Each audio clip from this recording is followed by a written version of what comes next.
Gospel of John in the 20th chapter. If you have your Bible and would like to read along, John chapter 20. We'll be reading just a couple of verses this morning within this story. John chapter 20, reading verses 24 and 25. Now Thomas, called Didymus, one of the 12, was not with the disciples when Jesus came. So the other disciples told him, "We have seen the Lord." But he said to them, "Unless I see the nail marks in his hands, and put my finger where the nails were, and put my hand into his side, I will not believe it." And this is the word of the Lord for us today. You know, the story of Thomas is a very interesting one. Because of this episode in Thomas's life, he's kind of been given the name of Doubting Thomas. Whether that's fair or not, I don't know. But I just wonder who among us have not been where Thomas is in this point of his life. Who among us have not wanted definitive proof of something?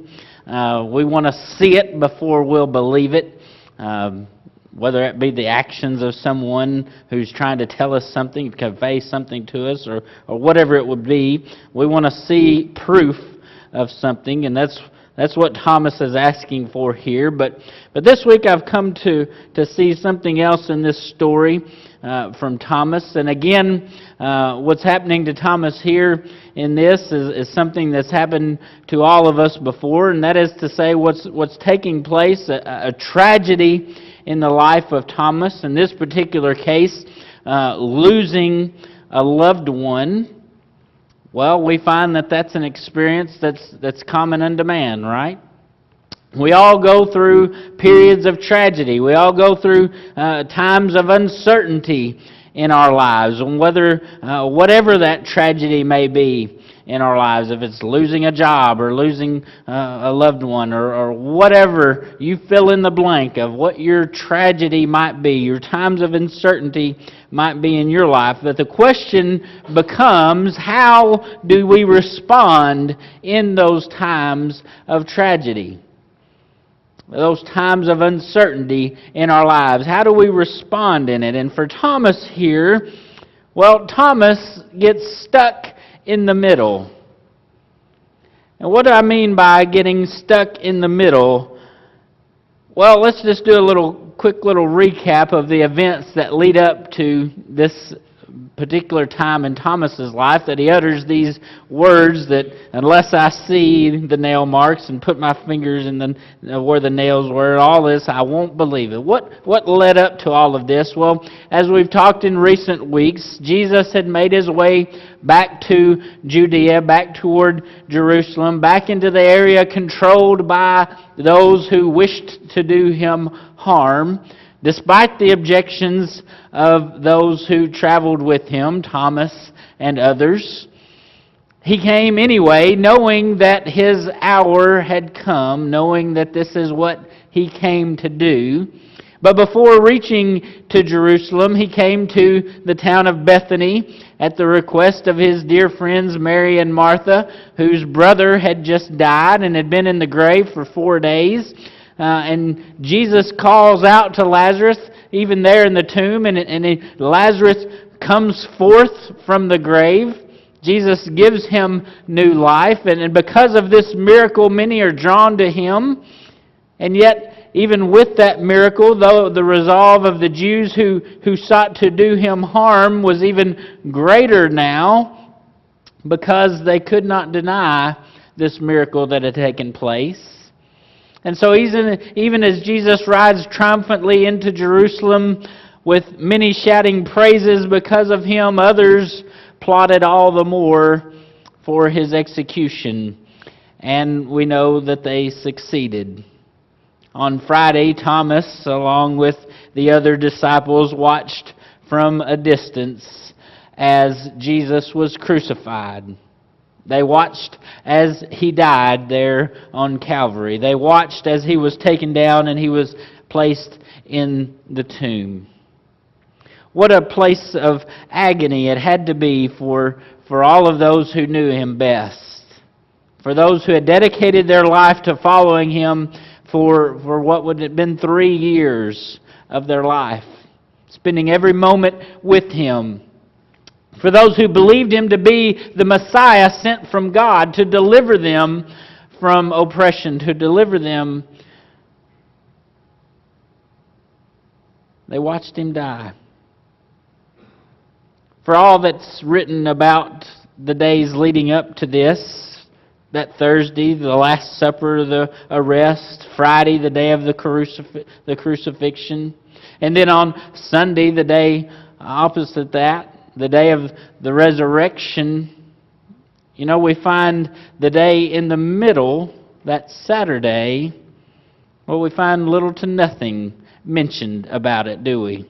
The day, actually, the Sabbath day, a day that we were to worship, there's nothing there. Nothing mentioned. And can you imagine all that, with all that had taken place up to this point, including the death of Jesus, can you imagine what it must have been like on that Saturday? That day there for the disciples, for Peter, for Thomas, for James and John, for those women that had given their lives for Jesus.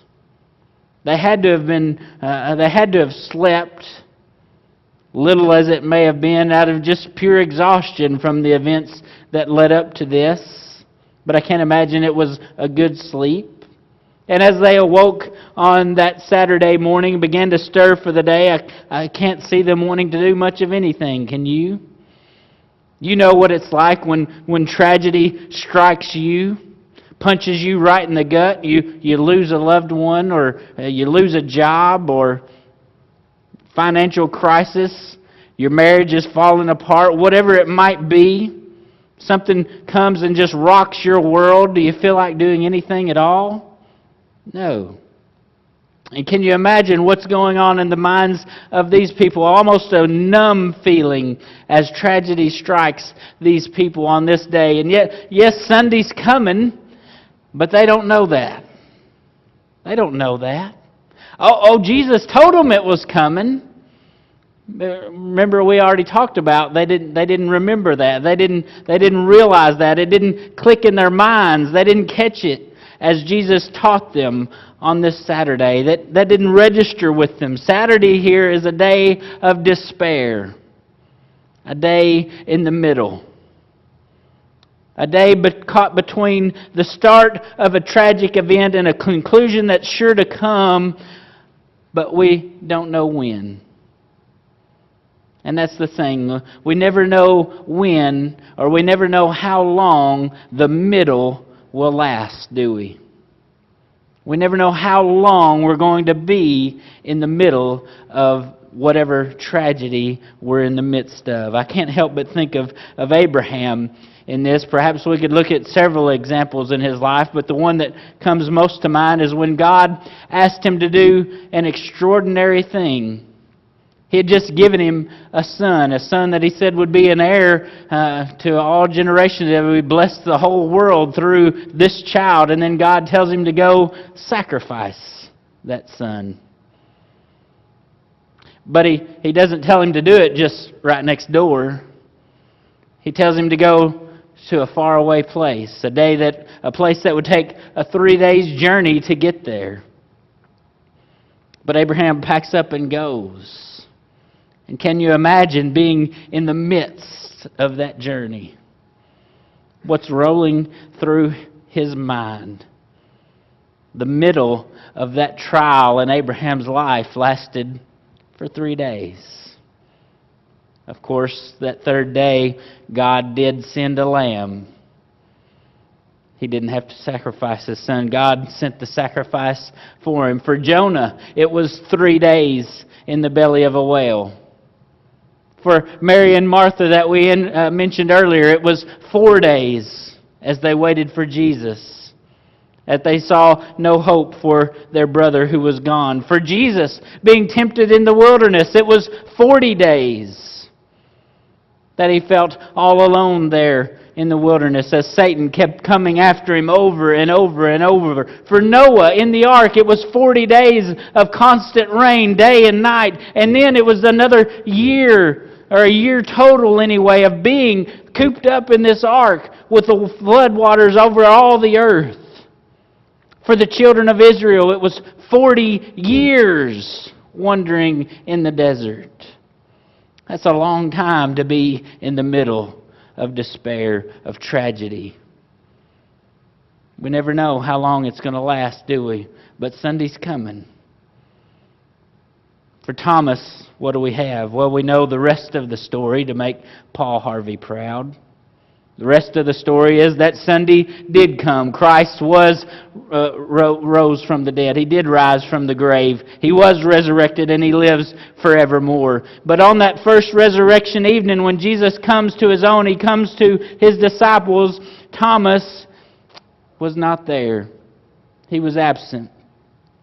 Now, for the majority of the bunch, their trial, their time of despair, their time in the middle here lasted for just 3 days. But they came through on the other side here now, having seen Jesus, having received His Spirit, having been taught by Him that all these things had to take place, by having Him showing them all the Scriptures, reminding them the things that He taught, and that they could look back now and see that the glory of the Lord was revealed in every aspect of what had gone on in this trial that they had just come through. Oh, what joy can you imagine being expressed on their face as they now see the completion of this whirlwind week and whirlwind weekend that they have just come through, that the Lord had brought to an end on their behalf. But Thomas was absent. Thomas wasn't with them. Where was he? Why was he not with them? We're not told why he wasn't with them. But can we assume one possible explanation, judging by the way that we often react to situations? Can we assume that maybe, just maybe, Thomas had isolated himself from the group at this point in time? Thomas, in his despair, in his moment of weakness, said, you know what? I don't want to be around other people here. I want to go sulk. I want to go pout in my own isolation. I don't want your comfort. I want to be all by myself.